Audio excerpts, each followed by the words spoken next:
नमस्कार दोस्तों, मैं अंकुर उपाध्याय स्वागत करता हूं आप सभी का आपके अपने YouTube channel share market analysis में। दोस्तों, कल मैंने आप सभी के साथ एक वीडियो शेयर करी थी अराउंड 9:30 समथिंग, जहां पे मैंने आप सभी के साथ 9 स्टॉक्स के क्वार्टरली नंबर्स डिस्कस करे थे जो कल आए थे। उन 9 स्टॉक्स में एक स्टॉक था टाटा पावर। टाटा पावर के रिजल्ट जब मैंने आप सभी के साथ शेयर करे तो उसमें प्रॉफिट का आंकड़ा जो मैंने बोला वो गलत था। काफी लोगों ने कमेंट करा कि गलत डायरेक्शन मत दो, गलत राय मत दो। एक्चुअली में राय गलत नहीं थी, राय तो नॉर्मली थी, बट हाँ प्रॉफिट का आंकड़ा मैंने गलत बोला। आई अपोलोजाइज फॉर दैट। बट ऐसा नहीं है कि मैंने जानबूझ के बोला। मैंने प्रीवियस वीडियो में स्क्रीनशॉट के साथ आपको दिखाया भी है कि प्रॉपर एप्लीकेशन पे ही गलत अपडेट थी। बाकी हर जगह देखो, जब भी कोई रिजल्ट आता है नॉर्मल कंपनीज में 4 चीजें होती हैं। एक आपका पैट होता है जो हम प्रॉफिट कहते हैं, प्रॉफिट आफ्टर टैक्स। सेकंड आपका एबिटा होता है यानी कामकाजी मुनाफा। एक आपका रेवेन्यू होता है, एक आपका एबिटा मार्जिन्स होते हैं। मैंने आपसे कहा कि प्रॉफिट का आंकड़ा छोड़ के इन तीनों जगह सुपर परफॉर्मेंस है।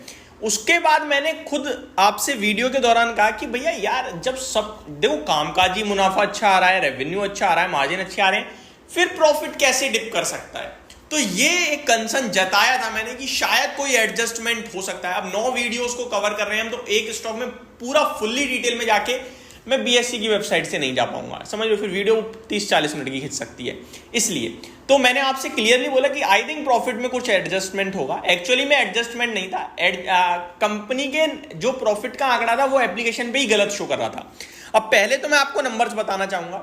जो आप लोगों ने मेरे को प्रॉफिट का आंकड़ा सुझाया था, एग्जैक्टली वही प्रॉफिट कंपनी ने पेश कराया 1189 करोड़ का। मैंने 971 करोड़ बोला था क्योंकि एप्लीकेशन पे वही दिख रहा था। बाकी अगर आप देखें, रेवेन्यू, मार्जिन्स और आपका एबिटा हमने एग्जैक्टली सही बोला, और ये भी कहा था कि अनुमान से बेटर है। नंबर्स हर एक पैमाने पे अच्छे हैं। अब तो प्रॉफिट का आंकड़ा भी सबको पता चल चुका है कि शानदार है। तो अब सिंपल सा सवाल ये है कि इतने शानदार नंबर्स के बाद ये स्टॉक ऊपर क्यों नहीं जा रहा? क्या करें? कुछ भी हो, जब इन्वेस्टर्स का मतलब पैसा नहीं बनता ना, तो फिर कितनी भी अच्छी चीज हो मजा नहीं आता। ऐसा बहुत सारे लोगों के साथ होता है। लेकिन मैं आपको अपनी वीडियो के माध्यम से यही कहूंगा, ये स्टॉक छोड़ना नहीं है, बेचना नहीं है, सिर्फ आप होल्ड कीजिए। मैंने 200 रुपए पे डिस्कस किया हुआ है, 220 रुपए पे। जब रिसेंटली 285 का ब्रेकआउट दिया था तब आपके साथ डिस्कस किया। 400 रुपए आने के बाद 370 रुपए गया था, तब मैंने कहा कि ये अगेन गोल्डन अपॉर्चुनिटी है। अभी 428 पे रिजल्ट्स देखने के बाद मैं अगेन कहूंगा, क्योंकि स्टॉक नीचे है तो मैं कह सकता हूं, स्टॉक ऊपर होता तो फिर तो मैं कहता कि भाग गया, रुक जाना चाहिए। लेकिन अभी मैं अगेन आपसे कह रहा हूं, स्टॉक आपके लिए 471 का हाई लगा के 428 पे है। ये अगेन अपॉर्चुनिटी है। अगेन आपसे कह रहा हूं, अब सिर्फ आपको ये डिसाइड करना है कि मैंने अभी लेने के बाद गिरावट में लेने के लिए कितने पैसे बचाने। बाजार में उठापटक चल रही है, आज बाजार डेफिनेटली रिकवर कर रहा है। कल अमेरिका के बाजार में अच्छा बाउंस बैक था, जापान का बाजार अच्छा कर रहा है, बट डर अभी भी पूरा बना हुआ है क्योंकि एक से एक रिपोर्ट आ रही है मार्केट में। अब मैं पूरे दिन यही रिपोर्ट ही आपके साथ शेयर करूंगा, जिसमें आपका इंटरेस्ट नहीं है तो फिर हमारे भी व्यूज डाउन होंगे। बट जानकारी के लिए सिर्फ इतना बताना चाहूंगा, जो ये येन कैरी ट्रेड का मामला है ये बहुत ही ज्यादा गंभीर है, बहुत प्रॉब्लम वाला है। लास्ट टाइम जो मार्केट इसे कंपेयर कर रहा है वो 2007 में ऐसा हुआ था, उससे कंपेयर कर रहा है। फिर 2008 में मार्केट में बड़ी वाली मंदी भी आपने देखी थी, क्रैश हो गया था बाजार। उस समय भी जो जापानी येन है वो 125-120 तक चला गया था, और एक बार फिर ऐसा ही हुआ है, 161 से 141 हुआ। अभी वापस रिबाउंड आया, 147 हो चुका है। लेकिन उम्मीदें ये हैं कि ये वापस नीचे जा सकता है, और ये नीचे तब जा सकता है जब अमेरिका की इकोनॉमी और स्ट्रेंथ होगी। अभी तो मंदी की बात चल रही है वहां, लेकिन जैसे ही रेट कट आएगा और स्ट्रांग हुई तो डॉलर और मजबूत हो सकता है, और उसके सामने फिर आपके वो दिक्कत में आ सकता है। ठीक है, सॉरी, डॉलर के सामने जैसे ही आपका येन मजबूत होगा तो फिर वो अगेन प्रॉब्लम बनेगी बड़ी वाली।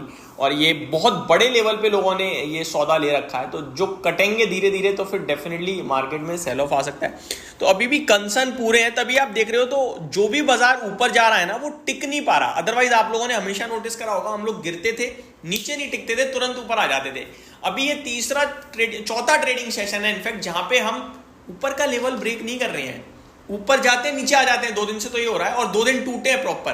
तो टेंशन का विषय तो डेफिनेटली अभी बना हुआ है। हाँ, बाजार में आज बहुत अच्छा बाउंस बैक है, वो नो डाउट मैं आपके साथ कहूंगा, बट टेंशन का माहौल अभी भी बरकरार है दोस्तों। तो मैं इतनी जल्दी ये नहीं कहूंगा कि आपको सारा लगाना है। तो इसीलिए टाटा पावर में आपकी जो पोजीशन है उसमें आपका व्यू होना चाहिए भाई कंपनी बहुत दमदार है। आप प्रॉफिट देखो ना, हाईएस्ट एवर है। आज जी बिजनेस पे कंपनी का मैनेजमेंट आया, इंटरव्यू दे रहे थे, उन्होंने क्लियरली कहा कि आगे को लेकर भी हम मतलब अच्छा ही सोच रहे हैं, हमारा quarter on quarter year on year basis profit बढ़ेगा ही। ये स्टेटमेंट बहुत इंपॉर्टेंट है। मैं हमेशा क्या कहता हूं, क्वार्टर ऑन क्वार्टर अच्छा है, ईयर ऑन ईयर खराब है, या ईयर ऑन ईयर अच्छा है, क्वार्टर ऑन क्वार्टर खराब है। मैनेजमेंट खुद कह रहा है कि हम कंसिस्टेंटली बढ़ रहे हैं और आगे भी बढ़ेंगे quarter on quarter year on year basis पे। तो जब आपको कंपनी की तरफ से अर्निंग्स की पूरी तरीके से विजिबिलिटी दिख रही है तो मेरे को नहीं लगता आपको जरा भी टेंशन लेने की या सोचने की, समझने की, घबराने की जरूरत है। एक बात जरूर है कि कंपनी का मुनाफा ऑलमोस्ट 1100 करोड़ पे ही है, कोई ऐसा नहीं है कि बहुत ज्यादा बढ़ता है। बट अगर मैं नॉर्मली भी देखूं तो 20 to 18% की रफ्तार से बढ़ रहा है। तो मेरे हिसाब से अगर अगले क्वार्टर में 1200 करोड़ का मुनाफा भी आ गया, तो लास्ट ईयर आपका 1000 करोड़ का था सितंबर में, तो 1200 करोड़ 20% हो गया, और इनफैक्ट 1200 करोड़ से ज्यादा ही आएगा। ये मैं मिनिमम केस में लेके जा रहा हूं। तो मेरे हिसाब से आपके लिए स्टॉक इस साल के अंत तक जो है करीब 15 रुपए का अर्निंग पर शेयर क्लॉक कर सकती है कंपनी।